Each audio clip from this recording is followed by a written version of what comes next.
Assalamualaikum warahmatullahi wabarakatuh. Manaqib Syekh Abdul Qadir Jailani. Dengan asma Allah yang Maha Pengasih Maha Penyayang. Puja-puji bagi Allah pembina semesta alam. Solawat serta salam semoga dilimpahkan kepada junjungan alam, Nabi kita Nabi Muhammad Sallallahu Alaihi Wasallam, beserta keluarganya, sahabatnya, serta aulia Allah, dan para pengikut beliau dari dahulu sampai sekarang dan pada masa yang akan datang. Maka ini sekelumit manaqib Sultanul Aulia Syekh Abdul Qadir Jailani, memetik dari kitab Tafrihul Khotir fi Manaqibis Syekh Abdul Qadir dan dari kitab Uqudul Laili fi Manaqibil Jaili. Semoga dengan diperingati dan dibacakan manaqib ini, yakni riwayat serta sejarah perjuangan Syekh Abdul Qadir Jailani, senantiasa Allah Subhanahu wa Ta'ala melimpahkan karunia kepada kita sekalian, terutama kepada sohibul hajat keselamatan dan keberkahannya. Manqobah pertama, menerangkan tentang nasab keturunan Syekh Abdul Qadir Jailani. Nasab dari ayah, Sayyid Abu Muhammad Abdul Qadir Jailani. Ayahnya bernama Abu Soleh Janki Dausat, putra Abdullah, putra Yahya Az-Zahid, putra Muhammad, putra Daud, putra Musa Etsani, putra Musa Al-Jun, putra Abdullah Al-Mahdi, putra Hasan Al-Musana, cucu Nabi Muhammad Sallallahu Alaihi Wasallam, putra Sayyidina Ali Karramallahu Wajhahu. Nasab dari ibu, Sayyid Abdul Qadir Jailani. Ibunya bernama Ummul Khair Umatul Jabar Fatimah, putra Sayyid Muhammad, putra Abdullah Asumi, putra Abi Jamaluddin As-Sayyid Muhammad, putra Al-Iman Sayyid Mahmud bin Thohir, putra Al-Imam Abi Ato, putra Sayyid Abdullah Al-Imam Sayyid Kamaluddin Isa, putra Imam Abi Alauddin Muhammad Al-Jawad, putra Ali Ridho Imam Abi Musa Al-Qadim, putra Jafar Sodik, putra Imam Muhammad Al-Bakir, putra Imam Zainal Abidin, putra Abi Abdillah Al-Husain, putra Ali bin Abi Thalib Karramallahu Wajhah. Dengan demikian, Syekh Abdul Qadir Jailani adalah Hasani dan sekaligus Husaini. Manqobah kedua, beberapa macam tanda kemuliaan pada waktu Syekh Abdul Qadir dilahirkan. Sayyid Abu Muhammad Abdul Qadir Jailani dilahirkan di Naif, Jailani, Irak pada tanggal 1 bulan Ramadan, tahun 470 Hijriah, bertepatan dengan 1077 Masehi. Beliau wafat pada tanggal 11 Rabiul Akhir tahun 561 Hijriah, bertepatan dengan 1166 Masehi, pada usia 91 tahun. Beliau dikebumikan di Baghdad, Irak. Pada malam beliau dilahirkan ada 5 karomah, kemuliaan. 1. Ayah Syekh Abdul Qadir Jailani, yaitu Abi Sholih Musa Janki, pada malam hari bermimpi dikunjungi Rasulullah Sallallahu Alaihi Wasallam, diiringi para sahabat dan imam mujtahidin, serta para wali. Rasulullah bersabda kepada Abi Sholih Musa Janki, "Wahai Abi Sholih, kamu akan diberi putra oleh Allah. Putramu bakal mendapat pangkat kedudukan yang tinggi di atas pangkat kewalian sebagaimana kedudukanku di atas pangkat kenabian. Dan anakmu ini termasuk anakku juga, kesayanganku dan kesayangan Allah." 2. Setelah kunjungan Rasulullah Sallallahu Alaihi Wasallam, para nabi datang menghibur ayah Syekh Abdul Qadir, "Nanti kamu akan mempunyai putra, dan akan menjadi Sultanul Aulia, seluruh wali semuanya di bawah pimpinan putramu." 3. Syekh Abdul Qadir sejak dilahirkan menolak untuk menyusu, baru menyusu setelah berbuka puasa. 4. Di belakang pundak Syekh Abdul Qadir tampak telapak kaki Rasulullah Sallallahu Alaihi Wasallam, dikala pundaknya dijadikan tangga untuk diinjak waktu Rasulullah akan menunggang buruk pada malam Miraj. 5. Pada malam dilahirkan, Syekh Abdul Qadir diliputi cahaya sehingga tidak seorang pun yang mampu melihatnya. Sedang usia ibunya waktu melahirkan ia berusia 60 tahun. Ini juga sesuatu hal yang luar biasa. Manqobah ketiga, kecerdasan Syekh Abdul Qadir dalam waktu menuntut ilmu. Syekh Abdul Qadir dalam menuntut ilmu berusaha mencari guru-guru yang sudah pakar dalam ilmunya. Beliau mempelajari serta memperdalam bermacam-macam disiplin ilmu, diantaranya disiplin ilmu syariah. Seluruh gurunya mengungkapkan tentang kecerdasan Syekh Abdul Qadir. Beliau belajar ilmu fikih dari Abil Wafa Ali bin Aqil, dari Abi Ali Khotob Al-Kaludiani dan Abi Hussein Muhammad bin Qodi. Ditimbanya ilmu adab dari Abi Zakaria At-Tibrizi. Ilmu Thoriqah dipelajarinya dari Syekh Abi Khair Hamad bin Muslim bin Darawatid Dibas. Sementara itu, beliau terus-menerus meraih pangkat yang sempurna, berkat rahmat Allah yang Maha Esa sehingga beliau menduduki pangkat tertinggi.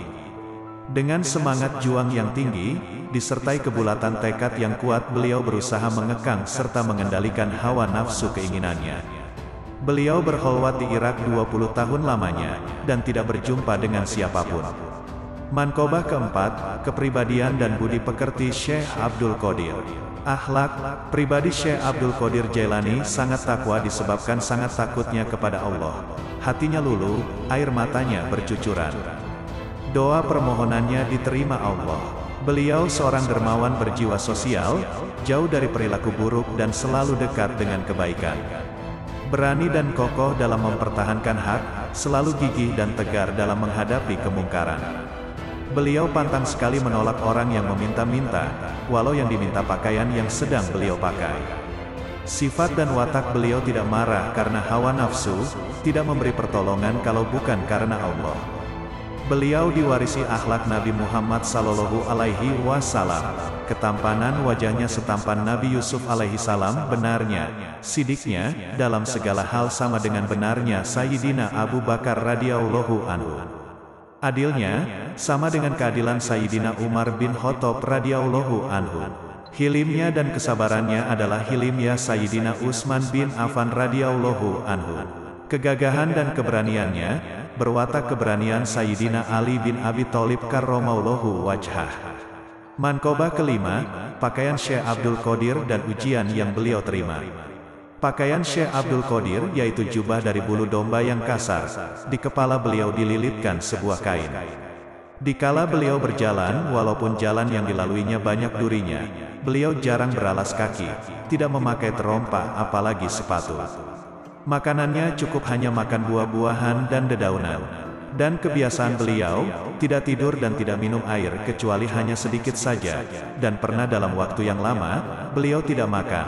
Kemudian beliau berjumpa dengan seseorang yang memberikan sebuah pundi-pundi berisikan sejumlah uang dirham.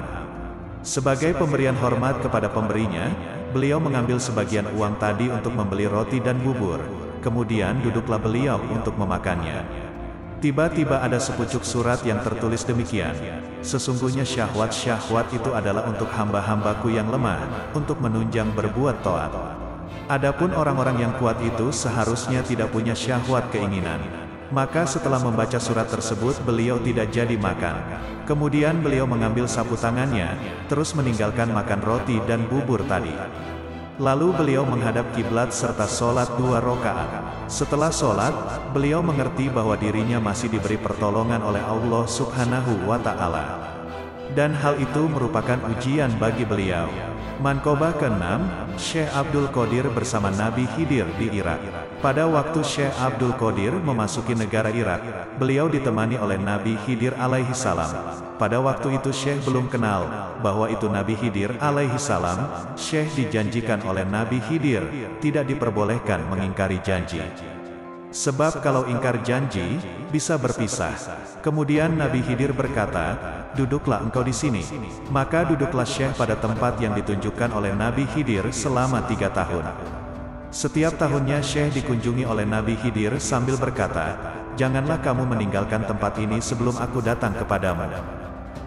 Manqobah ke-7, kebiasaan Syekh Abdul Qadir setiap malam digunakan untuk ibadah sholat dan zikir.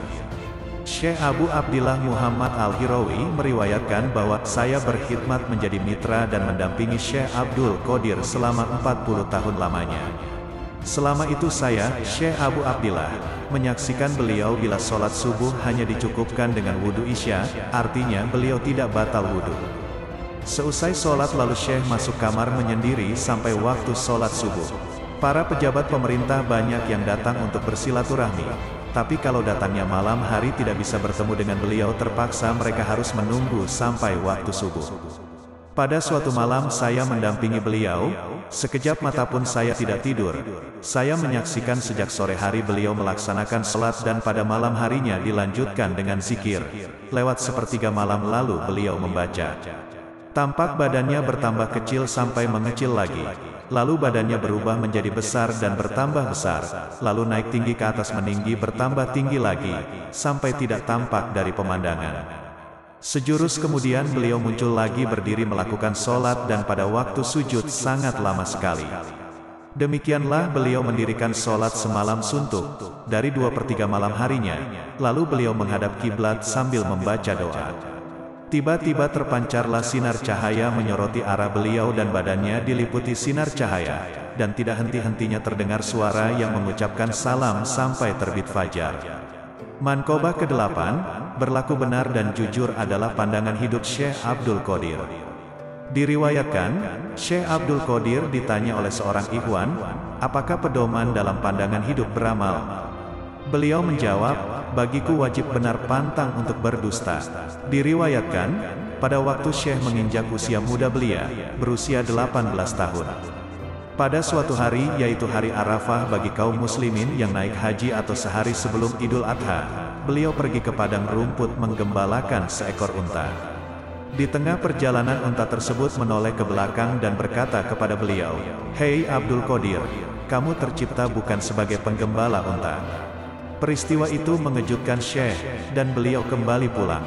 Sekembali di rumahnya, beliau naik ke atap rumahnya, dan dengan mata batinnya, beliau melihat suatu majelis yang amat besar di Arafah. Setelah itu Syekh datang menemui ibunya dan berkata, "Wahai ibunda tercinta, tadi sewaktu saya menggembala unta, si unta berkata padaku dengan bahasa manusia yang fasih, 'Hei Abdul Qadir, kamu tercipta bukan sebagai penggembala unta, karenanya bila bunda mengizinkan saya ingin mesantren ke negeri Baghdad.'" Seperti telah diketahui umum, pada waktu itu Baghdadlah pusat pengetahuan agama Islam. Ketika ibunya mendengar permohonan putranya, maka keluarlah air matanya, mengingat ia sudah tua dan suaminya, yakni ayahanda Syekh Abdul Qadir sudah lama meninggal dunia. Timbul pertanyaan di hati sang bunda, apakah aku akan bertemu lagi dengan putraku tercinta? Akan tetapi karena sang ibu adalah seorang wanita yang bersih hati, maka ia tidak menghalangi niat mulia sang putra.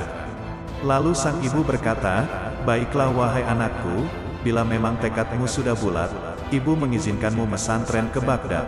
Ini ibu sudah mempersiapkan uang 40 dinar yang ibu jahit dalam bajumu, persis di bawah ketiak bajumu. Uang ini adalah peninggalan almarhum ayahmu. Namun sebelum berpisah, ibu ingin agar kau berjanji pada ibu, agar jangan pernah kau berdusta dalam segala keadaan." Syekh Abdul Qadir pun mempersembahkan janjinya pada sang bunda, "Saya berjanji untuk selalu berkata benar dalam segala keadaan, wahai ibunda." Kemudian berpisahlah ibu dan anak tersebut dengan hati yang amat berat. Setelah beberapa hari kafilah berangkat, dan Syekh Abdul Qadir turut pula di dalamnya berjalan dengan selamat, maka tatkala kafilah itu hampir memasuki kota Baghdad, di suatu tempat, Hamdan namanya, tiba-tiba datang segerombolan perampok. 60 orang penyamun berkuda merampok kafilah itu habis-habisan. Semua perampok tadi tidak ada yang memperdulikan, menganiaya atau bersikap bengis kepada Syekh Abdul Qadir, karena beliau nampak begitu sederhana dan miskin. Mereka berprasangka bahwa pemuda itu tidak punya apa-apa. Kemudian ada salah seorang penyamun datang bertanya, "Hei anak muda, apa yang kau punyai?" Kemudian Syekh menjawab, "Saya punya uang 40 dinar. Tampang gembel gini ngaku kaya, dasar," hardik si penyamun sambil ngeloyor pergi. Lalu si penyamun menghadap kepala rampok sambil mengadu, "Wahai ketua, tadi ada pemuda miskin, ia mengaku mempunyai 40 dinar, namun tidak ada satupun yang percaya. Dasar bodoh, bukannya kalian buktikan, malah dibiarkan, bawa pemuda itu ke sini." Bentak si kepala rampok pada anak buahnya. Lalu Syekh dihadapkan kepada pimpinan rampok dan ditanya oleh ketua rampok, "Hai anak muda, apa yang kau punyai?" Syekh Abdul Qadir menjawab, "Sudah kubilang dari tadi bahwa aku mempunyai 40 dinar emas, dijahit oleh ibuku di bawah ketiak bajuku. Kalau kalian tidak percaya, biar ku buktikan." Lalu Syekh membuka bajunya dan mengiris kantong di bawah ketiak bajunya dan sekaligus menghitung uang sejumlah 40 dinar tadi. Melihat uang sebanyak itu, sang kepala penyamun bukannya bergembira, tapi malah diam terpesona sejenak. Lalu bertanya pada Syekh, "Anak muda, orang lain jangankan punya uang sebanyak ini, punya 1 sen pun kalau belum dipukul belum mau menyerahkan. Kenapa kamu yang punya uang sebanyak ini justru selalu jujur kalau ditanya?" Syekh menjawab dengan tenang, "Aku telah berjanji pada ibuku untuk jujur dan tidak dusta dalam keadaan apapun. Jika aku berbohong maka tidak bermakna upayaku menimba ilmu agama." Mendengar jawaban itu, sang kepala penyamun tadi bercucuranlah air matanya dan jatuh terduduk di kaki Syekh Abdul Qadir sambil berkata, "Dalam keadaan segawat ini, kau tidak berani melanggar janji pada ibumu. Betapa hinanya kami yang selama ini melanggar perintah Tuhan. Sekarang saksikan di hadapanmu bahwa kami bertobat dari pekerjaan hina ini." Kemudian kepala perampok tadi dan anak buahnya mengembalikan semua barang-barang hasil rampokan kepada kafilah. Perjalanan dilanjutkan sampai ke Baghdad. Anak buah perampok semua mengikuti jejak langkah pemimpinnya. Kembalilah mereka ke dalam masyarakat biasa mencari nafkah dengan halal dan jujur. Diriwayatkan, kepala perampok itu menjadi murid pertamanya. Manqobah ke-9, Syekh Abdul Qadir untuk pertama kalinya memberikan ceramah pengajian di hadapan para ulama Baghdad. Dalam kitab Bahjatul Asror diterangkan bahwa pada hari Selasa tanggal 6 bulan Syawal tahun 521 Hijriah menjelang waktu zuhur, saya melihat kedatangan Rasulullah Sallallahu Alaihi Wasallam. Kata Syekh Abdul Qadir lalu beliau bersabda kepadaku, "Wahai anakku, mengapa kamu tidak segera memberikan pengajian pada jamaah pengajian itu?" Lalu Syekh Abdul Qadir mengemukakan alasannya, "Ya Rasulullah, bagaimana saya bisa memberikan pengajian, sebagaimana diketahui bahwa saya ini orang ajam, sedangkan mereka para alim ulama Baghdad yang akan kuhadapi, mereka sangat fasih berbahasa Arab." "Coba buka mulutmu," sabda Rasulullah Sallallahu Alaihi Wasallam yang ditujukan kepadaku. Lalu saat itu pula saya membuka mulut, kemudian diludahinya mulutku 7 kali oleh Rasulullah Sallallahu Alaihi Wasallam. Sabda beliau, "Mulai sekarang, silakan kamu mengajar. Ajaklah mereka menuju Tuhanmu dengan jalan hikmat dan kebijaksanaan. Berikan nasihat dengan tuntunan dan tutur kata yang baik." Setelah itu beliau menghilang dari pandanganku. Setelah kejadian itu lalu aku melaksanakan sholat zuhur. Tidak berapa lama kemudian saya melihat orang-orang berdatangan dari beberapa arah. Mereka berbondong-bondong menuju madrasahku. Menghadapi kejadian ini saya menjadi gugup, badan terasa menggigil, dagu menggeletar, gigi gemeretak, hatiku berdebar-debar. Dan anehnya lagi mulutku terasa terkunci dan tidak bisa berbicara. Menghadapi kebingungan ini tiba-tiba terlihat Sayyidina Ali langsung berdiri di hadapanku sambil bertanya, "Mengapa kamu tidak segera memulai pengajian?" Dengan penuh hikmat saya menjawab, "Saya menjadi kaku dan gugup, tidak bisa berbicara menghadapi orang banyak." Lalu beliau menyuruh padaku untuk membuka mulut. Setelah mulutku dibuka agak ternganga, lalu diludahinya 6 kali. Saya bertanya kepada beliau, "Mengapa tidak 7 kali?" Beliau menjawab, "Karena menghormati kepada yang lebih tinggi kedudukannya, yakni Rasulullah Sallallahu Alaihi Wasallam." Setelah itu beliau menghilang lagi dari pandanganku. Sejurus kemudian, badanku menjadi tidak kaku dan hatiku terasa lapang. Tidak ada sesuatu apapun yang mengganjal, lalu saat itu pula pengajian dibuka dan dimulai dengan lancarnya. Pada pengajian pertama itu saya mulai memberikan nasihat dengan pendahuluan pembahasan sebagai berikut. Pola pikirku diibaratkan para penyelam, menyelam ke dasar lautan hati, untuk mencari mutiara marifat. Setelah ku peroleh, lalu aku muncul ke permukaan tepi pantai lautan dada. Lalu para pialang melalui para penerjemahnya menawarkan dagangannya, dan mereka membeli dengan nilai ketaatan, ketakwaan yang baik. Firman Allah dalam Al-Quran, pelita itu dalam rumah-rumah, masjid, yang sudah diizinkan Allah menghormatinya dan menyebut namanya dalam rumah itu, serta bertasbih di dalamnya pagi dan petang.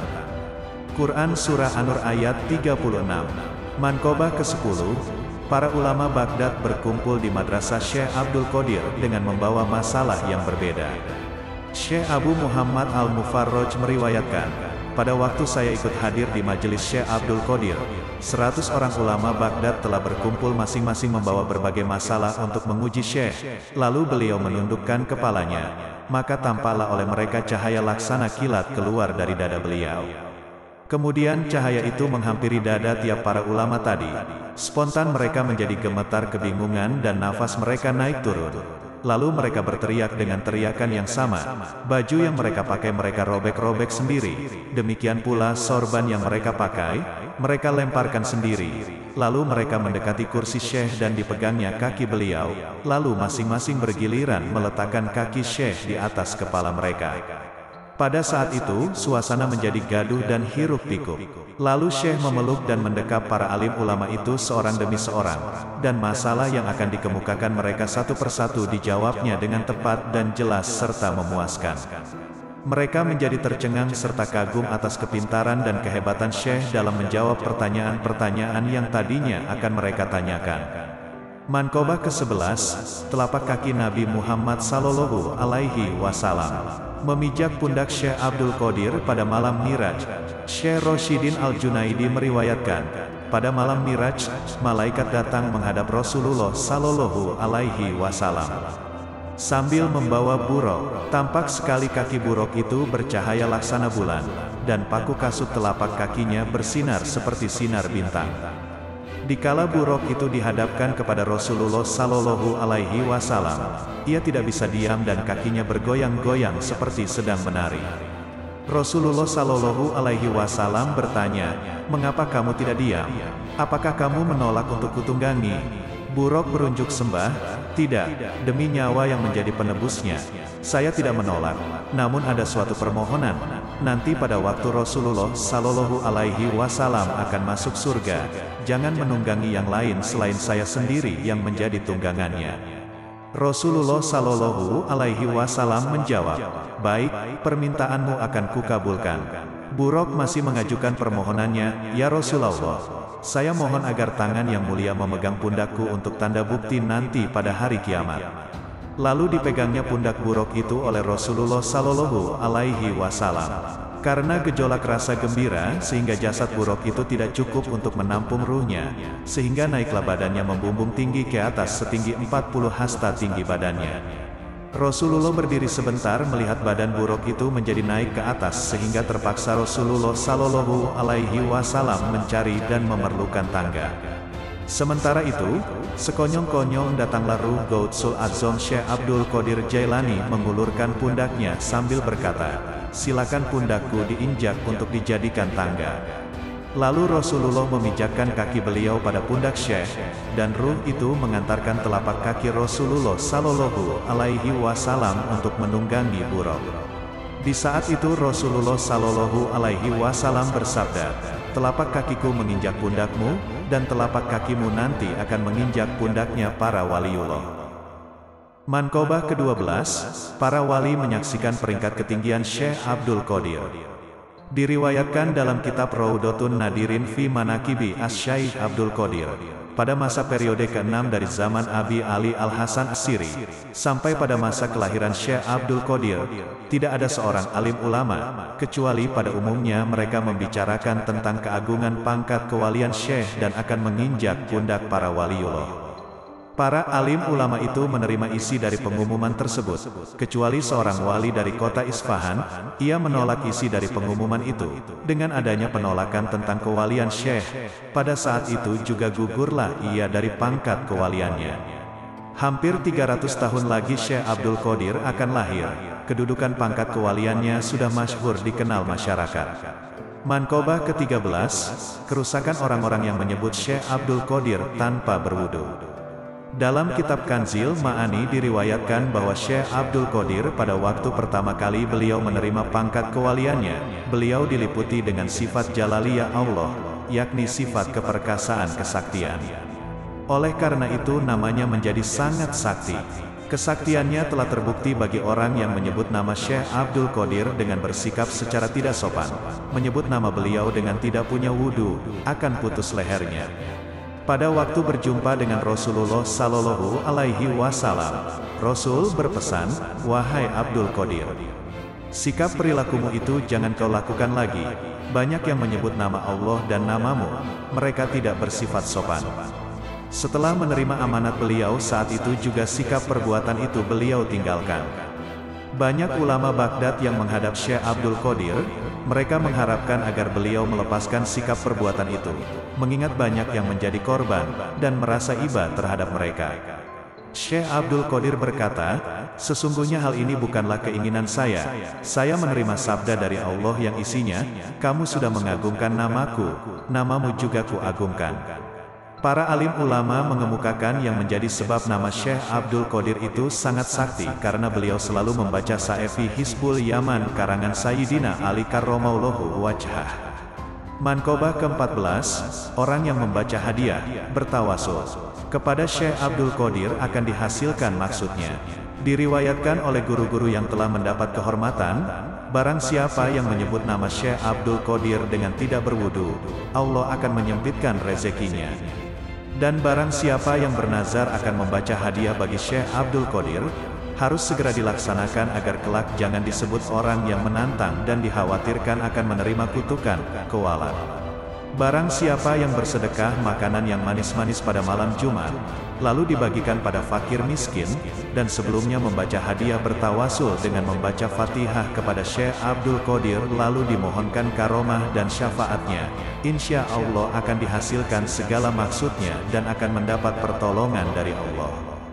Barang siapa yang membaca Fatihah berhadiah kepada Syekh Abdul Qadir, bagi orang tersebut akan diberi kelapangan, dan akan dikeluarkan dari segala kesulitan dunia dan akhirat. Barang siapa yang menyebut nama Syekh Abdul Qadir dengan mempunyai wudu dengan keikhlasan serta mengagungkan dan menghormati kepada beliau, Allah akan melimpahkan kegembiraan pada hari itu baginya serta akan dilebur dosanya. Manqobah ke-15, nama Syekh Abdul Qadir seperti Ismul Azam. Di dalam kitab Haqaiqul Haqaiq diriwayatkan, ada seorang perempuan datang menghadap Syekh Abdul Qadir mengadukan hal anaknya. Saya hanya mempunyai seorang anak, kini ia hilang tenggelam ke dasar laut. Saya percaya dengan penuh keyakinan bahwa Syekh bisa mengembalikan lagi anak saya dan menghidupkan kembali, hidup seperti sedia kala. Untuk hal ini saya mohon pertolongannya.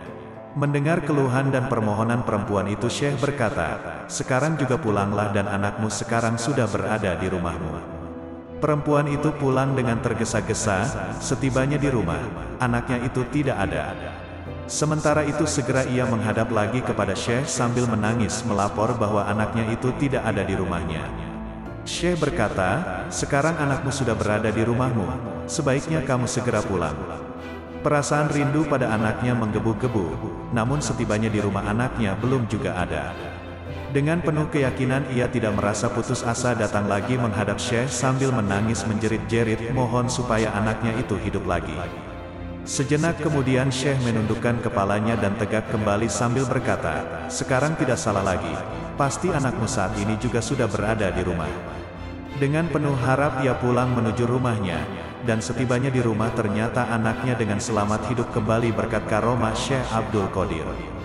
Menghadapi peristiwa ini Syekh Abdul Qadir bermunajat mengadukan halnya kepada Tuhan yang Maha Kuasa sambil menumpahkan isi hatinya, sungguh saya merasa malu ya Allah, oleh seorang perempuan sampai 3 kali ia mengadukan hal anaknya, apa latar belakangnya dan apa pula hikmah dari segala rahasia keterlambatan ini. Allah menjawab, semua ucapan dan janjimu kepada perempuan itu, kesemuanya itu benar tidak salah. Dan untuk diketahui pada waktu pertama kamu mengatakan pada perempuan itu bahwa anaknya Sumah berada di rumah, waktu itu malaikat baru mengumpulkan tulang belulangnya yang berserakan, dan untuk perkataan dan janjimu yang kedua kalinya, juga tidak salah, karena waktu itu seluruh anggota tubuhnya baru utuh kembali dan dihidupkan, dan ketiga kalinya pada waktu perempuan itu tiba di rumahnya, si anak itu baru diangkat dari dasar laut dan dikembalikan ke rumahnya. Kemudian Syekh mengadu lagi pada Tuhan, ya Allah, Engkau menciptakan makhluk penghuni dunia yang berlimpah ruah banyaknya dan beraneka ragam jenisnya. Hal itu sangat mudah bagimu, hanya sekilas lintas dan sepatah kata saja sudah terwujud. Demikian pula halnya pada waktu mengumpulkan makhlukmu di padang mahsyar, hanya dalam tempo yang singkat sudah berkumpul. Dibandingkan dengan hanya seorang anak yang saya mohonkan sampai ia terlambat, dan cukup makan waktu yang lama. Apa pula hikmahnya ya Allah? Ketika itu Allah bersabda, wahai Abdul Qadir, kamu jangan merasa sakit hati, sekarang kamu silakan minta pasti kuberi. Dengan spontan Syekh merebahkan kepalanya bersujud syukur sambil berkata, Engkau Khalik pencipta semua makhluk dan saya makhluk yang diciptakan olehmu. Semuanya juga pemberianmu, rasa syukur yang tiada terhingga saya ucapkan atas segala anugerahmu, yang kuterima. Lalu Allah memberi hadiah kehormatan kepada Syekh dan bersabda, barang siapa melihatmu pada hari Jumat, ia akan kujadikan wali, dan kalau kamu melihat ke tanah tentu akan jadi emas. Syekh berkata lagi, ya Allah, semua anugerah pemberianmu itu rasanya kurang bermanfaat bagiku. Saya mohon karuniamu yang lebih bermanfaat dan lebih mulia setelah saya meninggal dunia. Allah bersabda, namamu dibuat seperti namaku pada imbalan pahalanya. Barang siapa yang menyebut namamu, pahalanya sama dengan orang yang menyebut namaku. Manqobah ke-16, Syekh Abdul Qadir menghidupkan orang yang sudah mati dalam kubur. Dalam kitab Asrarut Thalibin diriwayatkan Syekh Abdul Qadir pada waktu melewati suatu tempat, beliau bertemu dengan seorang umat Islam sedang hangat bersilat lidah, berdebat dengan seorang umat Nasrani. Setelah beliau mengadakan penelitian dan pemeriksaan yang seksama apa yang menjadi sebab sehingga terjadi perdebatan yang sengit itu. Kata seorang Muslim, sebenarnya kami sedang membanggakan nabi kami masing-masing. Siapa di antara nabi kami yang paling baik? Dan saya berkata padanya Nabi Muhammadlah nabi yang paling utama. Kata orang Nasrani, Nabi Isa lah yang paling sempurna. Syekh bertanya kepada orang Nasrani, apa yang menjadi dasar dan apa pula dalilnya? Kamu mengatakan bahwa Nabi Isa lah lebih sempurna dari nabi lainnya. Lalu orang Nasrani itu menjawab, Nabi Isa mempunyai keistimewaan. Beliau menghidupkan kembali orang yang sudah mati. Syekh melanjutkan lagi pertanyaannya, apakah kamu tahu aku ini bukan nabi? Aku hanya sekedar pengikut dan penganut agama Nabi Muhammad sallallahu alaihi wasallam. Kata orang Nasrani, ya benar saya tahu. Lebih jauh Syekh berkata lagi, kalau kiranya aku bisa menghidupkan kembali orang yang sudah mati, apakah kamu bersedia untuk percaya dan beriman kepada agama Nabi Muhammad sallallahu alaihi wasallam? Baik, saya mau beriman kepada agama Islam, jawab orang Nasrani itu. Kalau begitu, mari kita mencari kuburan. Setelah mereka menemukan sebuah kuburan dan kebetulan kuburan itu sudah tua, sudah berusia 500 tahun.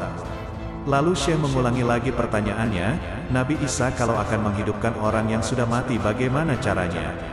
Orang Nasrani menjawab, beliau cukup mengucapkan kum biiznillah, bangun kamu dengan izin Allah. Nah sekarang kamu perhatikan dan dengarkan baik-baik kata Syekh. Lalu beliau menghadap pada kuburan tadi sambil mengucapkan kum biizni. Bangun kamu dengan izinku. Mendengar ucapan itu orang Nasrani tercengang keheranan. Belum habis herannya, kuburan terbelah dua, keluar mayat dari dalamnya. Mayat itu keluar sambil bernyanyi. Konon pada waktu hidupnya mayat itu seorang penyanyi. Menyaksikan peristiwa aneh tersebut, ketika itu juga, orang Nasrani berubah keyakinannya dan beriman masuk agama Islam. Manqobah ke-17, Syekh Abdul Qadir merebut ruh dari malakul maut. Abu Abbas Ahmad Rifai meriwayatkan, ada seorang pelayan Syekh Abdul Qadir meninggal dunia, kemudian istrinya datang menghadap beliau mengadukan halnya sambil menangis. Maka terbitlah belas kasihan dalam hati beliau karena ratap tangis itu. Lalu pada sore harinya terbanglah beliau ke angkasa mengejar malaikat maut yang sedang ke langit, membawa keranjang maknawi penuh berisi ruh-ruh manusia dan baru selesai tugasnya mencabut nyawa orang pada hari itu. Kemudian beliau meminta kepada malaikat maut supaya menyerahkan kepada beliau nyawa muridnya atau mengembalikan nyawa tersebut pada badannya semula. Permintaan itu ditolak oleh malaikat maut. Karena penolakan itu, beliau merebut dan menarik keranjang maknawi, maka tumpahlah semua nyawa yang ada dalam keranjang, nyawa-nyawa itu pun kembali ke jasadnya masing-masing. Menghadapi peristiwa ini, malaikat dengan segera mengadukan halnya kepada Tuhan Yang Maha Esa, Ya Allah, Engkau mengetahui tentang kekasihmu dan walimu Abdul Qadir. Allah bersabda, memang benar, Abdul Qadir itu kekasihku. Karena tadi nyawa pelayannya tidak kamu berikan, akibatnya seluruh ruh itu terlepas, dan sekarang kamu menyesal karena kamu tidak memberikannya. Manqobah ke-18, berkat karomah Syekh Abdul Qadir bayi perempuan menjadi bayi laki-laki. Syekh Hawat Al-Qadiri meriwayatkan, ada seorang laki-laki datang menghadap Syekh Abdul Qadir dengan permohonan ingin memperoleh anak laki-laki karena Syekh tempat berlindungnya orang banyak, dan doanya selalu diterima Allah Subhanahu wa Ta'ala. Kata Syekh, permohonanmu itu wajar-wajar saja, nanti juga kamu akan memperoleh anak laki-laki. Mendengar pernyataan yang menggembirakan itu, setiap hari ia selalu hadir di madrasah majelis taklim Syekh Abdul Qadir. Beberapa hari kemudian istrinya melahirkan anak bayi perempuan. Lalu dengan segera ia membawa bayi itu menghadap Syekh. Sambil menyerahkan bayinya ia berkata diiringi keluhan, dari dahulu saya selalu mengharap ingin memperoleh anak lelaki. Namun kenyataannya kini bayi perempuan bukan bayi laki-laki. Kata Syekh, segera balut burit bayimu itu dan bawa pulang. Nanti juga kamu akan memperoleh bayi laki-laki. Kemudian dibalutnya bayi itu dengan pemburitan lalu diemban dibawa pulang. Setibanya di rumah lalu dibuka pembebat bayinya, dan dengan diliputi rasa bahagia si mungil bayi itu menjadi bayi laki-laki berkat karomah Syekh Abdul Qadir dan seizin Allah yang Maha Kuasa. Manqobah ke-19, diselamatkannya orang yang fasik karena menjawab Syekh Abdul Qadir kepada malaikat Munkar Nakir. Diceritakan pada zaman Syekh Abdul Qadir ada orang yang fasik, tetapi sangat mahabbah, mencintai Syekh Abdul Qadir. Setelah orang itu meninggal, kemudian di dalam kubur ditanya oleh malaikat Munkar Nakir. Jawaban orang tersebut hanyalah Abdul Qadir. Kemudian datanglah sebuah jawaban dari Allah, wahai Munkar Nakir, orang itu memang betul-betul fasik, dan harus disiksa, tetapi karena dia sangat mahabbah, mencintai kepada kekasihku, maka diampuni olehku. Manqobah ke-20, seekor burung pipit terbang di atas kepala Syekh Abdul Qadir, lalu jatuh dan mati. Sebagian dari karomah Syekh Abdul Qadir sedang berwudu. Tiba-tiba beliau dikotori oleh seekor burung pipit yang sedang terbang di atas kepala beliau.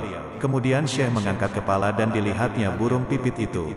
Maka jatuhlah burung itu dan mati. Kemudian pakaian yang sedang beliau pakai yang dikotori tadi lalu dicucinya dan disedekahkan sebab kematian seekor burung pipit. Beliau berkata, kalau sekiranya kami berdosa karena matinya seekor burung pipit, maka kain ini sebagai kifaratnya. Manqobah ke-21, Syekh Abdul Qadir mengusap burung elang yang terputus kepalanya dan terbang kembali. Diriwayatkan sebagian dari karomah Syekh Abdul Qadir, pada suatu hari Syekh Abdul Qadir sedang mengadakan pengajian di hadapan murid-muridnya di madrasah yang beliau pimpin.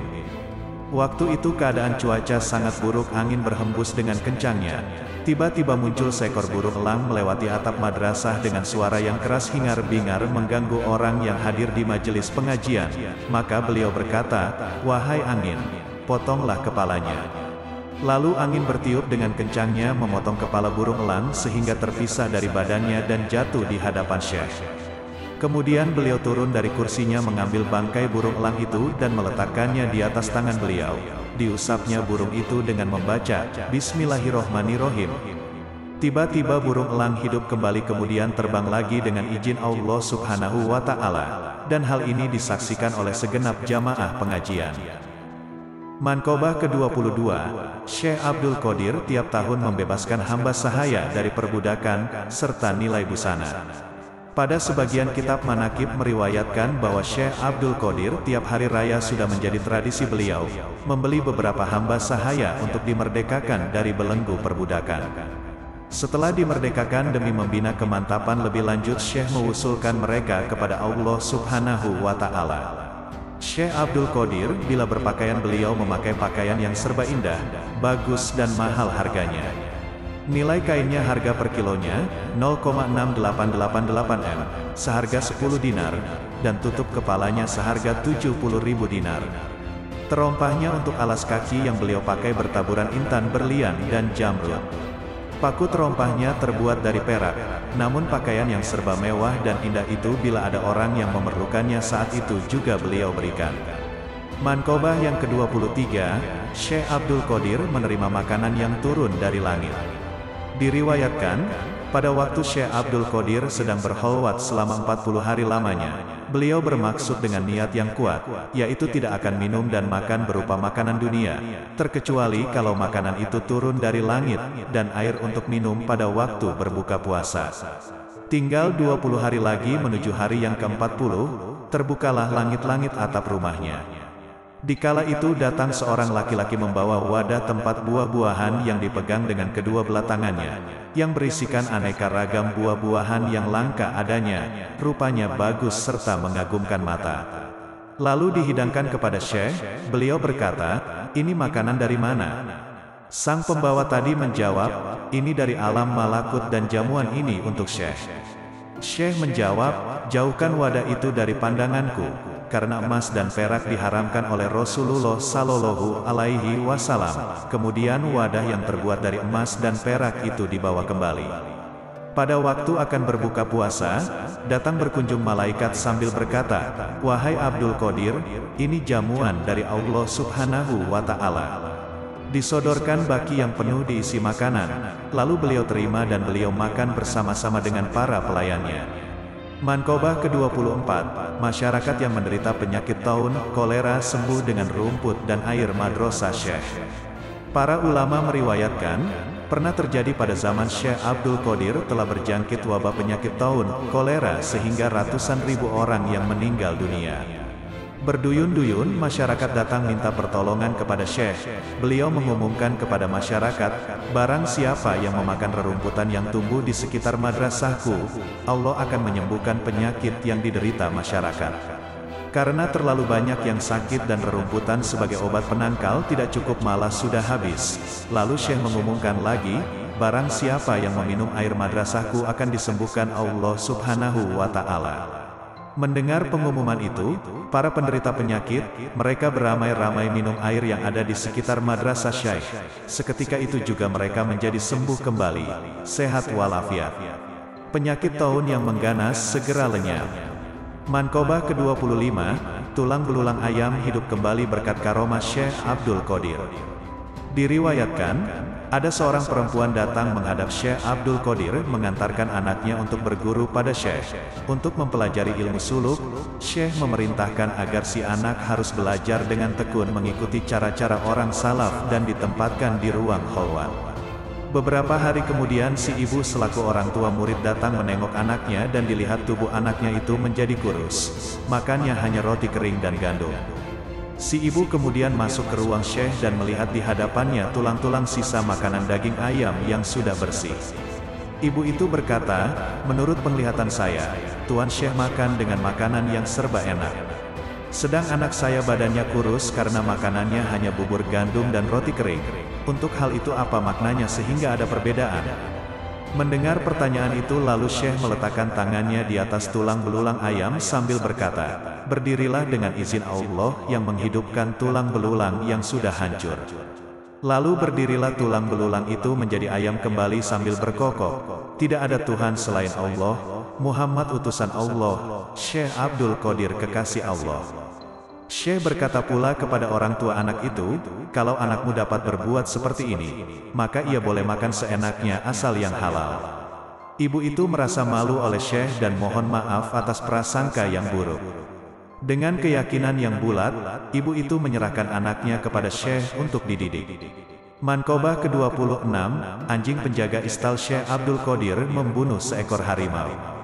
Diriwayatkan, bahwa Syekh Ahmad Zandah bila berkunjung bersilaturahmi kepada para waliullah, ia selalu menunggang seekor harimau, dan bagi pribumi yang dikunjunginya harus menyediakan seekor sapi untuk pangan harimaunya. Pada waktu ia berkunjung kepada Syekh Abdul Qadir, dimintanya seekor sapi yang digunakan sebagai penarik timba air setiap harinya, karena kebetulan sapi itu yang dilihatnya. Sementara harimau sedang mengintai sapi yang menjadi mangsanya, tidak diketahui sebelumnya bahwa di situ ada seekor anjing galak penjaga istal kuda kepunyaan Syekh. Tiba-tiba anjing itu menyerang, menerkam harimau dan digigitnya hingga mati. Ahmad Zanda terkejut, timbul perasaan malu pada dirinya. Dengan merendahkan diri dan sikap hormat segera ia menghadap Syekh lalu mencium tangan beliau. Manqobah ke-27, Syekh Abdul Qadir membeli 40 ekor kuda untuk cadangan obat orang sakit. Diriwayatkan, ada seseorang yang bertempat tinggal di suatu tempat agak jauh dari kota Baghdad. Terbetik berita yang sampai kepadanya tentang kemasyhuran Syekh Abdul Qadir. Ia bermaksud akan berziarah berkunjung ke rumah Syekh karena terdorong rasa mahabbah. Setiba di kota Baghdad, ia tercengang keheran-heranan melihat bangunan istal kuda kepunyaan Syekh sangat megah dan bagus. Papan lantai istalnya dibuat dari emas dan perak. Pelananya dibuat dari sutra dewangga yang indah warnanya. Kudanya ada 40 ekor, semuanya bagus dan mulus sehingga kebagusannya tidak ada tolok bandingannya. Terlintas dalam hatinya prasangka yang kurang baik. Bisikan hatinya berbicara, konon dikatakan orang, ia seorang wali, tetapi mengapa kenyataannya jauh berbeda sekali? Ia seorang penggemar pencinta dunia. Di mana ada seorang wali yang cenderung mencintai dunia? Sikap perilaku semacam begini tidak pantas diberikan gelar waliullah, kekasih Allah. Semula ia ingin bertemu dengan Syekh. Seketika itu juga dibatalkan niatnya tadi. Lalu ia bertamu kepada seseorang di kota itu. Selang beberapa hari kemudian ia jatuh sakit, dan penyakitnya sangat parah. Tidak ada seorang dokter pun di kota itu yang mampu mengobati penyakitnya. Kebetulan ada seorang ulama ahli hikmah, ia memberi petunjuk. Katanya, menurut diagnosa penyakitnya itu sangat canggih, sulit untuk bisa sembuh, kecuali kalau diobati dengan terapi hati kuda sebanyak 40 hati kuda, baru bisa sembuh, dengan persyaratan kudanya harus mempunyai sifat dan bentuk khas tertentu. Di antara mereka ada yang memperhatikan, dan menyarankan segera menghubungi Syekh, karena beliaulah yang memiliki beberapa ekor kuda dan mempunyai sifat bentuk khas yang diperlukan itu. Mintalah kepada beliau pertolongan dan bantuannya. Beliau seorang dermawan dan suka memberi pertolongan. Di waktu mereka menghadap Syekh, dengan sukarela beliau mengabulkan permintaan mereka. Setiap harinya disembelih seekor kuda untuk diambil hatinya, sehingga kuda yang 40 ekor itu habis semuanya. Dengan pengobatan 40 hati kuda, sembuhlah orang itu dari penyakitnya. Ia sembuh sehat seperti sedia kala. Dengan rasa syukur yang tiada hentinya diiringi rasa malu, ia datang menghadap Syekh untuk mohon ampunannya. Syekh berkata, untuk diketahui olehmu, bahwa sejumlah ekor kuda yang kubeli itu sebenarnya cadangan dan bagian untukmu, karena aku tahu bahwa kamu akan mendapat musibah menderita penyakit parah yang tidak ada obatnya kecuali harus dengan 40 kerat hati kuda. Aku tahu maksudmu, semula kamu datang berziarah kepadaku semata-mata didorong rasa cinta kepadaku. Namun waktu itu kamu berprasangka buruk, dan kau tidak tahu hal yang sebenarnya sehingga kamu bertamu kepada orang lain. Setelah mendengar penjelasan itu, ia merasa banyak bersalah dan segera ia bertobat, lalu Syekh meluruskan dan memantapkan keyakinannya. Mankobah ke-28, Jin dan Setan di bawah kekuasaan Syekh Abdul Qadir. Diriwayatkan, pada waktu Nabi Sulaiman alaihi salam memusatkan perhatian pada renungannya, terlintas dalam hati beliau kekhawatiran terhadap umat nanti di akhir zaman. Kekhawatiran dari gangguan jin dan kenakalan syaitan yang demikian jahatnya dengan perbuatan yang tidak sopan. Tiba-tiba terdengar suara dari alam gaib, sabda Allah, kamu jangan khawatir, sebab nanti akan lahir Nabi penghabisan yaitu Muhammad Sallallahu Alaihi Wasallam. Di antara salah seorang anak cucunya ada yang bernama Abdul Qadir. Ia akan diberi kekuasaan menguasai jin dan setan. Tidak ada jin dan setan yang tidak tunduk kepadanya. Mankobah ke-29. Ulama Baghdad meriwayatkan bahwa di Baghdad ada seorang ulama, seusai sholat Jumat berangkatlah ia diiringi para santri-santrinya berziarah ke pemakaman. Di tengah perjalanan ia menemukan seekor ular hitam yang sedang melata. Dipukulnya ular itu dengan tongkat sampai mati. Setelah ular dibunuh langsung saja alam sekitar daerah itu diliputi kabut kelam dan menjadi gelap. Para santrinya tambah terkejut karena gurunya mendadak hilang. Mereka berusaha mencari di tiap-tiap tempat namun tidak ditemukan. Tiba-tiba gurunya muncul kembali dengan pakaian serba baru. Mereka heran, dan segera menghampiri gurunya sambil menanyakan kejadian yang dialaminya. Kemudian diceritakannya bahwa asal kejadian itu begini permulaannya. Tadi waktu cuaca gelap, aku dibawa oleh jin menuju sebuah pulau. Lalu aku dibawa menyelam ke dasar laut menuju suatu daerah kerajaan jin, dan aku dihadapkan kepada sang raja jin. Pada waktu aku bertemu, ia sedang berdiri di atas singgasana mahligai kerajaannya. Di hadapannya membujur sesosok mayat di atas panca persada yang sangat indah bentuknya. Kepala mayat itu pecah, darah mengalir dari tubuhnya. Sejurus kemudian sang raja jin bertanya kepada pengawalnya yang membawa aku, siapa orang yang kau bawa itu? Para pengawalnya menjawab, inilah orang yang telah membunuh putra tuanku raja. Lalu Raja Jin menatap tajam padaku dengan muka marah. Wajahnya merah padam.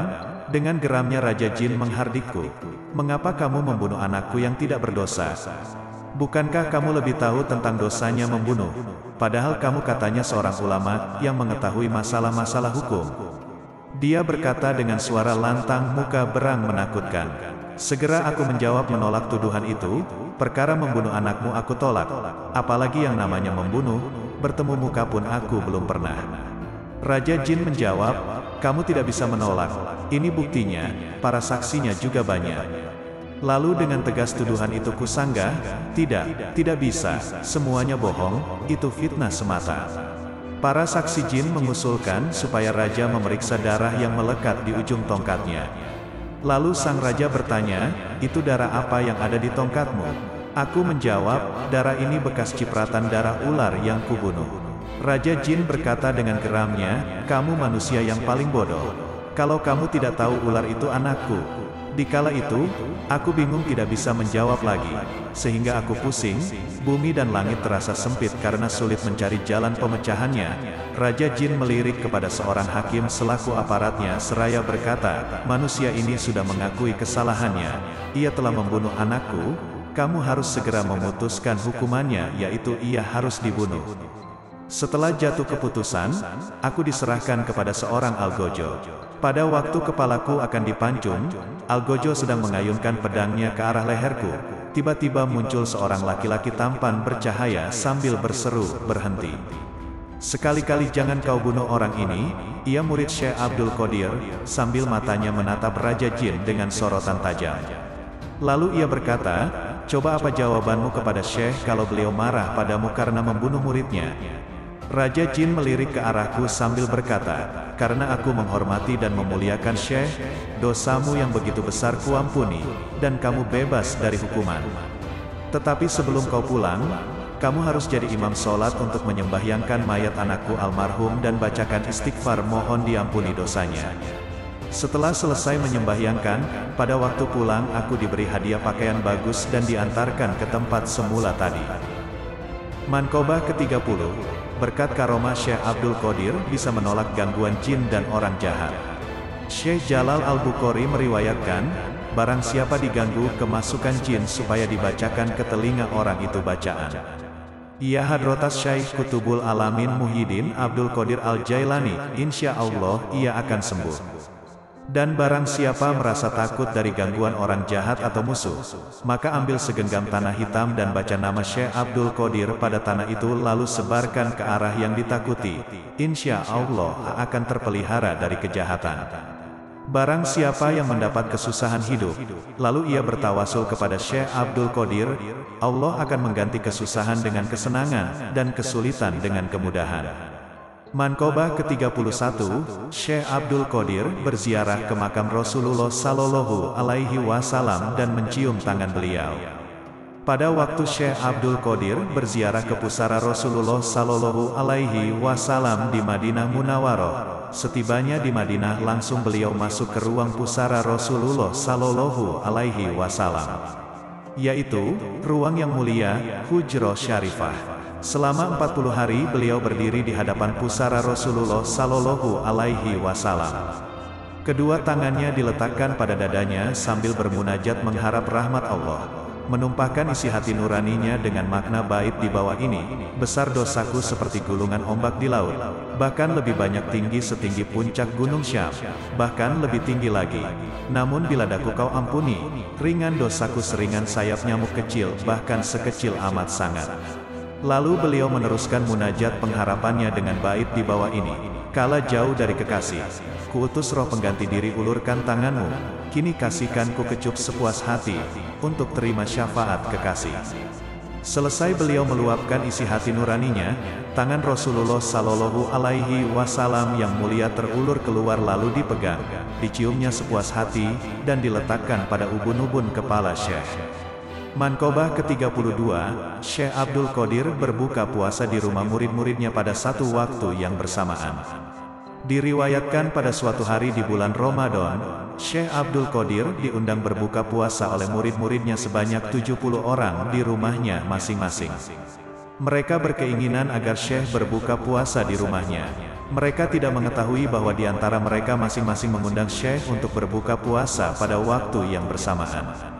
Tiba waktunya berbuka puasa bertepatan Syekh berbuka puasa di rumah beliau. Detik itu pula rumah muridnya yang 70 orang itu masing-masing dikunjunginya dan berbuka puasa tepat dalam waktu yang bersamaan.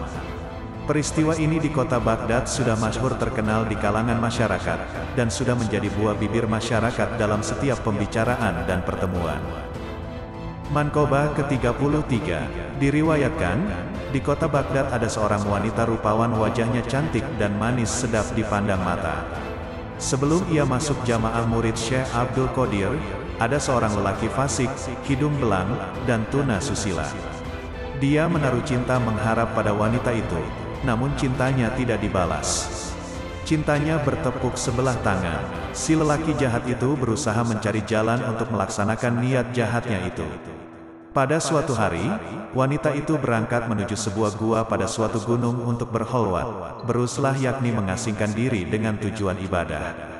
Tidak diketahui sebelumnya, bahwa ia sedang diintai dan diikuti dari belakang oleh si lelaki perayu wanita itu.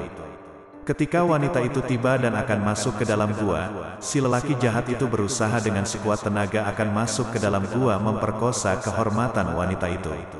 Sebaliknya, sang wanita berusaha menghindar dari nafsu angkara murka kejahatan si lelaki itu sambil berteriak-teriak memanggil-manggil nama Syekh Abdul Qadir.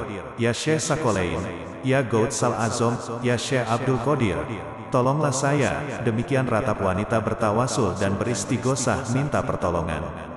Dikala itu Syekh sedang mengambil air wudhu untuk melaksanakan sholat di madrasah, lalu dilepas bakiaknya.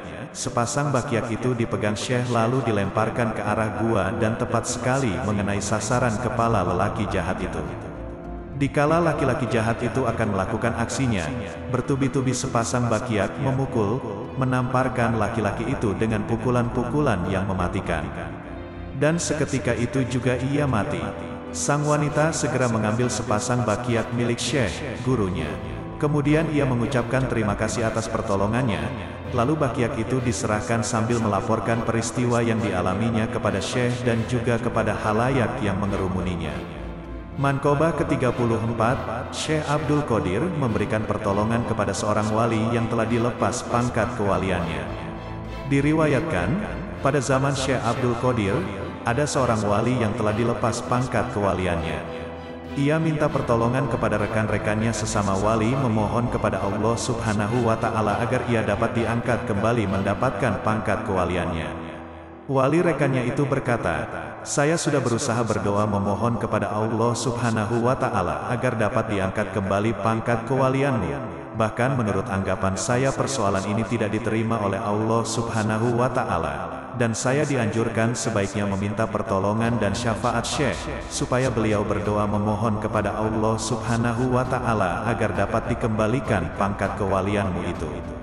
Kemudian Syekh dapat menerima usulan mereka, lalu beliau berdoa. Sementara itu datang sabda Allah, sudah banyak para wali yang berdoa, mereka mohon supaya dikembalikan lagi pangkat seorang wali yang sudah dicopot itu.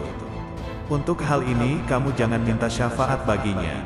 Mendengar sabda itu lalu Syekh mengambil sajadah berangkat menuju suatu lapangan. Pada waktu beliau akan melangkahkan kaki, terdengar ada yang memanggil dari alam gaib, wahai Gausul Azam Abdul Qadir. Bagi orang itu dan 1000 orang yang senasib dengan dia, ku ampuni dosanya. Dan langkah kaki yang kedua terdengar lagi suara yang bersabda, bagi orang itu dan 2000 orang yang senasib dengan dia. Dan pada waktu akan memijakkan langkah kaki yang ketiga kembali terdengar, bagi dia dan 3000 orang yang senasib dengan dia, dosanya ku ampuni, disebabkan karena pangkat kewalianmu dan kedudukanmu. Syekh mengucapkan terima kasih kepada Allah Subhanahu wa Ta'ala atas anugerah yang telah diterima. Berkat karomah dan syafaat Syekh, wali yang dilepas pangkatnya itu dapat diterima kembali. Manqobah ke-35, Syekh Ahmad Kanji menjadi murid Syekh Abdul Qadir atas petunjuk gurunya. Diriwayatkan, pada suatu hari Syekh Ahmad Kanji sedang mengambil air wudhu. terlintas dalam hatinya bahwa tarekat Syekh Abdul Qadir itu lebih disukai daripada tarekat-tarekat lainnya. Gurunya yaitu Syekh Abi Ishaq Maghribi mengetahui pula apa yang terlintas dalam hati muridnya. Lalu beliau bertanya, apakah kamu mengetahui tentang kedudukan Syekh Abdul Qadir? Dijawab oleh Syekh Ahmad Kanji, saya tidak tahu. Lalu gurunya menjelaskan, perlu diketahui bahwa Syekh Abdul Qadir itu memiliki 12 sifat-sifat kemuliaan. Kalau lautan dijadikan tintanya, dan pepohonan dijadikan penanya, manusia, malaikat, dan jin sebagai penulisnya, maka tidak akan mampu menuliskan sifat-sifat jati diri yang dimiliki beliau itu. Mendengar penjelasan dari gurunya itu, ia makin bertambah mahabbah kecintaannya kepada Syekh Abdul Qadir. Hatinya berbisik, salah satu harapanku jangan dahulu aku meninggal sebelum aku mendalami dan mengamalkan tarikohnya. Kemudian dengan kemauan yang keras berangkatlah ia menuju kota Baghdad. Setibanya di sebuah gunung di wilayah Ajmer, di bawah gunung mengalir sungai. Lalu ia mengambil air wudhu untuk bersembahyang serta beristirahat di tempat itu. Angin bertiup sepoi-sepoi basah mengipasi badan yang letih sehingga ia terlena dan tertidur dengan nyenyaknya. Di dalam keadaan tidur, ia bermimpi dikunjungi Syekh Abdul Qadir. Beliau membawa mahkota merah dan sorban hijau. Syekh Ahmad Kanji berdiri menghormati kedatangan beliau. Mari ke sini lebih dekat lagi, kata beliau sambil mengenakan mahkota merah dan sorban hijau di atas kepala Syekh Ahmad Kanji, dan berkata, wahai Ahmad Kanji, sekarang kamu sudah menjadi muridku, dan menjadi anakku, dan menjadi rijalullah, pahlawan Allah. Lalu beliau menghilang dan bangunlah Syekh Ahmad Kanji dari tidurnya. Mahkota dan sorban sudah melekat terpakai di atas kepalanya.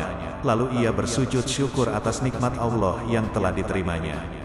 Kemudian ia pulang kembali kepada gurunya sambil memperlihatkan mahkota merah dan sorban hijau hadiah pelantikan dari Syekh Abdul Qadir, dan menceritakan tentang peristiwa yang telah dialaminya.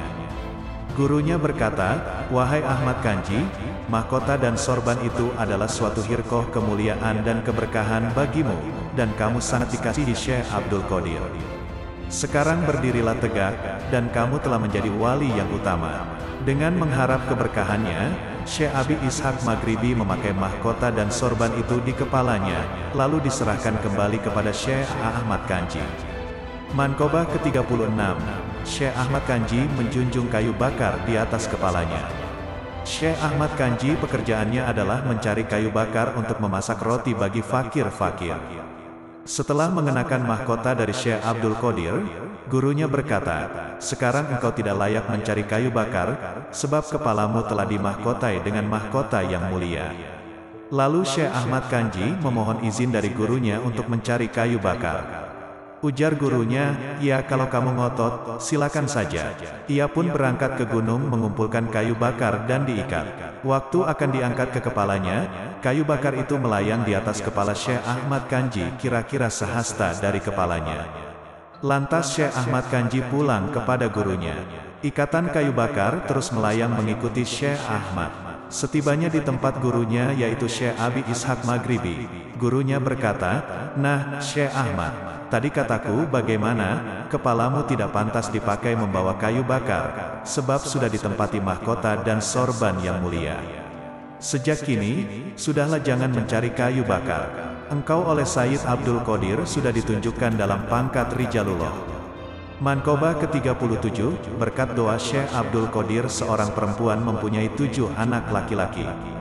Dalam kitab Muntahob Jawahiril Qolaid diriwayatkan, ada seorang perempuan datang menghadap Syekh Abdul Qadir. Maksudnya ia mohon doa restu dan karomah Syekh, agar ia dikaruniai seorang anak yang menjadi dambaan hati buah pelerai lara. Lalu Syekh melihat tulisannya di Lauhil Mahfuz, ternyata bagi perempuan itu tidak ada tulisan akan mempunyai anak. Di saat itu pula Syekh berdoa kepada Allah yang Maha Berkuasa agar perempuan itu diberi 2 orang anak. Selesai beliau berdoa terdengar sabda Allah, bukankah kamu sudah melihat di Lauhil Mahfuz bahwa seorang anak pun tidak ada tulisannya bagi perempuan itu, dan sekarang malah kamu minta 2 orang anak? Syekh berkata lagi, saya mohon 3 anak. Dikala itu datang lagi sabda Allah, kamu sudah melihat di Lauhil Mahfuz ia tidak ada lukisannya seorang anak pun, kini kamu minta 3 anak. Syekh berkata lagi, "Ya Allah, saya mohon 4 orang anak." Demikian seterusnya permohonan Syekh bertambah meningkat sampai pada permohonan 7 orang anak. Pada waktu sampai batas 7 orang anak, datang sabda Allah, "Sekarang sudah cukup, jangan lebih dari 7, dan permohonan itu kuterima." Atas anugerah karunia itu, lalu beliau bersujud syukur kepada Allah Subhanahu wa Ta'ala. Kemudian Syekh mencomot segumpal tanah, dan sedikit dari tanah itu diberikan kepada perempuan itu. Dengan mengharap barokahnya, lalu perempuan itu membuat liontin mata kalung dari tanah itu yang dilapisi perak. Beberapa hari kemudian perempuan itu hamil, dan sampai masa 9 bulan ia melahirkan bayi kembar siam 7, bayi laki-laki semuanya dalam keadaan sehat dan selamat. Kian hari bayi itu menjadi besar dan meningkat menjadi anak-anak dewasa. Beberapa tahun kemudian, keyakinan perempuan itu menjadi berubah. Tercetus dalam bisikan hati perempuan itu prasangka buruk terhadap Syekh. Ia berkata sambil memegang perhiasan liontin mata kalung yang dipakai, "Untuk apa gunanya tanah ini tiap hari selalu bergantung di bawah leherku? Sekarang aku sudah punya anak, untuk apa lagi kalung ini kupakai? Tidak ada gunanya." Seusai ia berkata dalam hati nuraninya, dengan spontanitas ke-7 anaknya itu mati. Melihat kejadian yang tidak terduga itu, segera perempuan itu berangkat menghadap Syekh sambil menangis terseduh-seduh, dan bertobat mohon ampunannya karena jauh sebelumnya sudah berprasangka buruk kepada Syekh. Menerima pengaduan dan keluhan itu, Syekh berkata, "Sekarang juga kamu cepat pulang, dan apa yang menjadi niat dan harapanmu itu akan diterima juga nanti." Setibanya di rumah dengan penuh cemas, ternyata anaknya yang sudah mati, semuanya hidup kembali. Manqobah ke-38, Syekh Abdul Qadir menyelamatkan muridnya dari siksaan malaikat Munkar wa Nakir. Diriwayatkan, Syekh Abdul Qadir mempunyai murid yang bodoh dan buta agama. Namun ia menaruh cinta, rindu, kepada gurunya yaitu Syekh Abdul Qadir. Pada waktu ia mati ditanya di alam kubur oleh malaikat Munkar Nakir, "Apa agamamu? Siapa Tuhanmu dan siapa nabimu?" Si mayat menjawab, "Saya tidak tahu. Yang saya ketahui hanya guruku Syekh Abdul Qadir, beliaulah yang sangat kucintai." Mayat itu selalu memanggil-manggil Syekh Abdul Qadir, sehingga malaikat Munkar Nakir merasa bingung menghadapi kejadian ini. Lalu hal ini diajukan kepada Allah Subhanahu wa Ta'ala. "Ya Allah, Engkau maha mengetahui tentang jawaban mayat hambamu ini. Untuk hal itu saya serahkan kepadamu." Allah bersabda, "Beri siksaan dia sebagaimana mestinya." Pada waktu malaikat Munkar Nakir akan melaksanakan siksaan sebagaimana perintah Allah Subhanahu wa Ta'ala, tiba-tiba Syekh Abdul Qadir muncul sambil berkata, "Wahai malaikat Munkar Nakir, mayat muridku jangan disiksa karena dia waktu hidupnya termasuk orang yang bodoh, dan tidak tahu tentang agama, yang dia ketahui hanyalah aku ini." Lalu Syekh melanjutkan pembicaraannya, "Akulah yang akan memberi jawaban terhadap segala pertanyaan yang kalian akan tanyakan. Nah, sekarang mau menanyakan masalah apa?" Untuk kedua kalinya kejadian ini malaikat Munkar Nakir bertambah bingung dan dengan segera dilaporkan kepada Allah Subhanahu wa Ta'ala. Allah bersabda sebagaimana tadi, "Siksa dia sebagaimana mestinya." Setelah malaikat itu menerima perintah dari Allah, lalu diambilnya godam. Ketika mayat akan disiksa, tiba-tiba Syekh menghadang dan menggagalkan serta merebut godam dari tangan malaikat Munkar Nakir lalu dilemparkan. Beliau berkata, "Semuanya minggir. Demi panasnya kecintaanku yang membara dalam batinku kepada Allah, siapapun juga tidak ada yang menandingiku. Ingat, kalau mayat muridku disiksa, surga dan neraka semuanya akan kubakar. Artinya dalam surga tidak akan senang dan di neraka tidak akan susah." Ketika itu datang sabda Allah, "Sekarang kuampuni dosa mayat orang itu. Jangan kamu siksa, disebabkan karena kekasihku Abdul Qadir. Aku menanggung rindu padanya, dan lebarkan pula kubur mayat orang itu." Manqobah ke-39. Setiap datang tahun baru tahun itu memberitahu kepada Syekh Abdul Qadir peristiwa yang akan terjadi pada tahun ini. Di dalam kitab Bahjatul Asror meriwayatkan bahwa Syekh Abdul Qadir suatu saat beliau terbang melayang-layang di atas ribuan manusia pada jamaah majelis pengajian yang beliau pimpin. Beliau berkata, "Tiada terbit matahari melainkan mengucapkan salam padaku, dan menginformasikan segala kejadian atau peristiwa yang akan terjadi pada tahun itu." Pada setiap datang bulan senantiasa memberi salam padaku dan menceritakan peristiwa apapun yang akan terjadi pada bulan itu. Demikian setiap datang minggu dan hari itu memberi salam padaku dan memberitahukan masukan peristiwa yang akan terjadi pada minggu dan hari itu. Demi zat kemuliaan Tuhan, orang-orang yang akan mendapat kecelakaan dan kebahagiaan semuanya itu diajukan kepadaku. Pandangan mataku ada di Lauhil Mahfuz, dan aku tenggelam dalam lautan ilmunya Allah dan dalam lautan musyahadahnya. Akulah yang menjadi hujah Allah bagimu. Akulah yang menjadi pengganti dan penerus Rasulullah Sallallahu Alaihi Wasallam. Akulah yang menjadi pewarisnya di bumi. Manusia ada gurunya, malaikat ada gurunya, demikian pula jin ada gurunya, dan aku adalah guru semuanya. Manqobah ke-40, Syekh Abdul Qadir diberi buku, daftar untuk mencatat murid-muridnya sampai hari kiamat. Di dalam kitab Bahjatul Asror diriwayatkan bahwa Syekh Abdul Qadir pernah berkata, "Aku diberi sebuah buku luasnya sepanjang mata memandang untuk menuliskan dan mencatat nama-nama muridku sampai hari kiamat. Semua jumlah catatan murid dan ikhwanku itu telah Allah berikan padaku dan telah menjadi milikku." Aku pernah bertanya kepada malaikat Malik penjaga pintu neraka, "Apakah ada padamu murid ataupun ikhwanku?" Malaikat Malik menjawab, "Tidak ada dalam neraka." Syekh berkata, "Aku bersumpah demi zat kemuliaan dan keagungan Tuhan, sesungguhnya tanganku terhadap murid-muridku seperti langit menutupi bumi. Andaikan murid-muridku itu buruk dan salah, maka akulah yang baik dan benar. Dan aku bersumpah demi zat kemuliaan dan keagungan Tuhan, dua telapak kakiku tidak akan bergeser setapak pun di hadapan Tuhan, terkecuali sudah mendapat keputusan bahwa aku bersama murid-muridku berangkat masuk surga." Lebih lanjut beliau berkata, "Senantiasa tanganku ini tidak akan lepas dari kepala murid-muridku, walaupun aku sedang berada di timur, masyrik, dan muridku berada di barat, maghrib, lalu muridku itu terlihat dan tersingkap auratnya, maka tanganku akan segera menutupinya. Demi zat kemuliaan dan keagungan Tuhan, pada hari kiamat nanti aku akan berdiri tegak di hadapan pintu gerbang neraka. Sekali lagi aku tidak akan bergeser dan berdiri tegak sebelum semua muridku sudah masuk ke surga, karena Allah yang Maha Kuasa telah menjanjikan padaku bahwa murid-muridku tidak akan dimasukkan ke dalam neraka. Barang siapa yang berguru serta cinta, mahabbah padaku, pasti aku menghadap, menaruh perhatian padanya. Dan malaikat Munkar Nakir telah berjanji padaku bahwa mereka tidak akan menakut-nakuti, atau menimbulkan rasa kaget, terkejut pada murid-muridku." Manqobah ke-41, salah seorang murid Abdul Qadir tidak merasa lapar dan haus setelah menghisap jari tangan Syekh Abdul Qadir.